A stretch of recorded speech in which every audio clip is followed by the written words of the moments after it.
अक्सर सोचते हैं कि जिंदगी में सबसे बड़ी प्रॉब्लम होती है पैसा कम होना।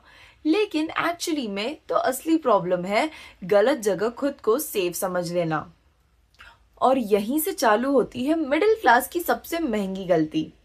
आज की टाइम में ना सबसे डेंजरस चीज पॉवर्टी नहीं है बल्कि फॉल्स सेंस ऑफ सिक्योरिटी है।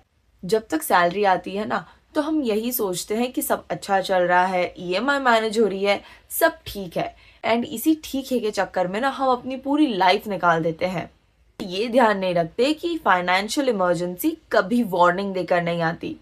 जब तक सब कुछ ठीक चलता है ना हम कुछ नहीं बदलते, और जब कुछ गलत हो जाता है तब आपके पास बदलने के लिए टाइम ही नहीं बचता।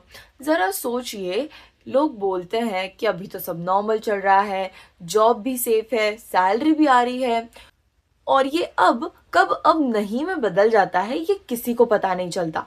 फाइनेंस का एक सिंपल रूल है जो कोई नहीं बताता। जहां हम सबसे ज्यादा सेफ महसूस करते हैं ना वहीं हम सबसे ज्यादा वल्नरेबल होते हैं।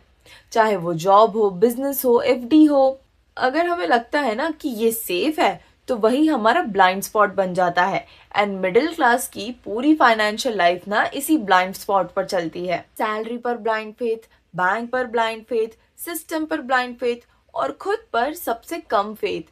हमें लगता है कि कंपनी हमें काम देगी, बैंक हमें सपोर्ट करेगा, पॉलिसी हमें बचा लेगी और गवर्नमेंट कुछ ना कुछ कर देगी।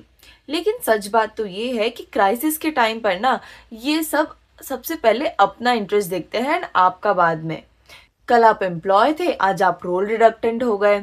कल आप एसेट थे, आज आप कॉस्ट हो गए। आज के टाइम में जॉब का मतलब स्टेबिलिटी नहीं होता, उसका मतलब होता है टेम्पररी कैश फ्लो। और ये मैं सिर्फ प्राइवेट सेक्टर की बात नहीं कर रही हूँ, ये हर जगह की बात हो रही है। मिडिल क्लास की सबसे बड़ी गलती ही ये होती है कि वो सिर्फ बिजनेस को रिस्क समझता है। लेकिन आज के टाइम में देखा जाए तो जॉब भी एक रिस्क ही होता है, बस वो स्लो पॉइजन की तरह काम करता है। आज आप महीने के 50 से 60 हजार कमा रहे हो, सब कुछ ठीक चल रहा है, लेकिन अगले 6 महीने के लिए ये सब बंद हो जाए ना तो आपकी रियल फाइनेंशियल स्ट्रेंथ बाहर आ जाएगी। एंड फिर आपको रियलाइज होगा कि हम सिर्फ चल रहे थे, तैयार नहीं थे। अगर वो सिस्टम एक झटके में टूट गया ना तो वो सिस्टम कभी स्ट्रांग था ही नहीं। मिडिल क्लास की पूरी लाइफ ना मंथली प्लानिंग पर चलती है, EMI, rent, groceries, bills etcetera. पर लाइफ मंथली नहीं होती, वो कभी क्वार्टरली हिट करती है तो कभी पूरे साल का शौक एक साथ दे देती है। एंड जो लोग मंथली प्लानिंग के हिसाब से चलते ना वो लोग लॉन्ग टर्म सरवाइव नहीं कर पाते। मिडिल क्लास सेविंग्स का पर्पस सेफ्टी नहीं होता है बल्कि टेंशन कम करना होता है। एफडी है तो चैन है, पॉलिसी है तो दिल को तसल्ली है। पर जब हमें इनकी जरूरत होती है ना तो या तो ये लॉक होती है या तो ये इनसफिशिएंट होती है। इसलिए ये कहना गलत नहीं होगा कि हम सेविंग्स नहीं बना रहे हैं बल्कि हम एक इल्यूजन ऑफ कंट्रोल बना रहे थे।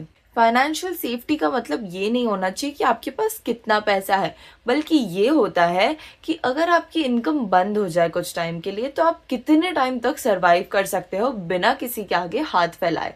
एंड इस सवाल का जवाब ना बहुत ही कम लोग देते हैं क्योंकि ये काफी अनकंफर्टेबल होता है। एक और सच जो चूकता है, हम अपने प्रेजेंट कंफर्ट के लिए फ्यूचर ऑप्शंस को खत्म कर देते हैं। बड़ी ईएमआई ले ली, लाइफस्टाइल अपग्रेड कर ली, एंड फिर हम बोलते हैं कि अब रिस्क लेने का टाइम नहीं है। बट एक्चुअली में ना हमने खुद ही रिस्क लेने की जगह छोड़ दी है। फाइनेंस का मतलब सिर्फ पैसा नहीं होता, चॉइस भी होता है। एंड जिस दिन आपके पास चॉइस नहीं होती ना उस दिन आप खुद ही फाइनेंशियली वीक हो जाते हो, भले ही आप कितना भी कमा रहे हो। मिडिल क्लास ज्यादा कमा कर भी ना चॉइसलेस होता है। एंड जब आप चॉइसलेस हो जाते हो ना तो आप पावरफुल नहीं बन सकते। इसलिए आज के टाइम पे ये सवाल नहीं होना चाहिए कि मैं कितना कमा रहा हूँ, बल्कि ये होना चाहिए कि मैं कितना कंट्रोल में हूँ। एंड कंट्रोल का मतलब एरोगेंस नहीं होता है, उसका रियल मतलब होता है प्रिपेयर्डनेस। आज के टाइम पर जो लोग सरवाइव कर रहे हैं ना वो सबसे इंटेलिजेंट नहीं है बल्कि वो सबसे ज्यादा तैयार होते हैं। एंड तैयारी ना सोच से शुरू होती है। इस वीडियो का मोटिव आपको डराना नहीं है बल्कि आपको जगाना है। क्योंकि जब तक सब कुछ सही चल रहा होता है ना हम चेंज नहीं करते, एंड जब चेंज करने का मौका आता है तब हम सिर्फ रिग्रेट करते हैं। इसलिए आप ये बात ना एकदम अच्छे से याद ही कर लो कि जहां पर हम अपने आप को सबसे सेफ महसूस करते हैं ना क्वेश्चनिंग वहीं से स्टार्ट होनी चाहिए। एंड जब आप इस बात को ना अच्छे से समझ लोगे तो आप अपने फाइनेंशियल सिस्टम को भी बदलना चालू करोगे एंड वहीं से चालू होती है असली प्रोग्रेस। अगर आपको ये बात आज के टाइम के हिसाब से बिल्कुल रेलेवेंट लगती है ना, तो इस पर सोचिए, बात कीजिए और खुद पर भी अप्लाई कीजिए, क्योंकि फाइनेंस का सबसे बड़ा फायदा ना नंबर्स नहीं देते, क्लैरिटी देती है। और हम आगे ऐसे ही फाइनेंस के ट्रूथ्स पर बात करते रहेंगे। रोज की बचत का मतलब सिर्फ डील्स नहीं होता, समझ भी होती है।